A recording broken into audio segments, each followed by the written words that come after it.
কাল বানিয়েছিলাম super clay দিয়ে জগন্নাথ, আজ বানাবো কিন্তু বলরাম। সেই বাড়িতে থাকা পেপার, তোমরা যে কোনো কাগজ ইউজ করতে পারো, আমি খবরের কাগজ ইউজ করেছি। তার উপর সাদা সিলোটেপ, প্রথমে বডি, তারপর মুখ, তারপর রোল বানিয়ে বানিয়ে নিলাম কিন্তু হাত, প্রত্যেকটা র্যাপ করলাম। এবং বলরামের জন্য সাদা ক্লের দরকার, কিন্তু আমার কাছে অতটা সাদা ক্লে নেই এবং আমরা ব্যবহারও করব না। যে কোনো কালারের কালারিং ক্লে, আমি পিঙ্ক কালারটা নিলাম পুরোটা, আর তার সেই পিঙ্কটা কভার করার জন্য সাদা অ্যাক্রিলিক কালার। সে কালারটা দিব্যি দিব্যি সাদা হয়ে গেল। এরপর দেব বলরামের মুখের ডিটেলিং। আমি যেহেতু পুরোটা একবারে ডিটেল করতে পারছিলাম না, তাই প্রথমে আমি রাফলি আগে আউটলাইনগুলো করে নিলাম। করে নেওয়ার পর সেটা একটার পর একটা লাল অ্যাক্রিলিক কালারটা আমি কিন্তু ইউজ করেছি, যাতে জিনিসটা আরও বেশি ব্রাইট হয়। অ্যাকচুয়ালি অ্যাক্রিলিক কালার অনেক বেশি ব্রাইট।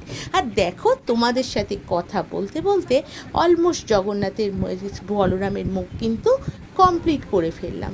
প্রত্যেকটা লাস্ট করছি চোখ, এরপরে করলাম হাত। হাত যে রোলটা করেছিলাম তার উপর এটা কিন্তু আমি সাদা ক্লে ইউজ করেছি, তার উপর অরেঞ্জ কালারের অ্যাক্রিলিক দিয়েছি এবং আউটলাইনগুলো করেছি। এরপর মুখটা জুড়ে নিলাম হাতের সাথে।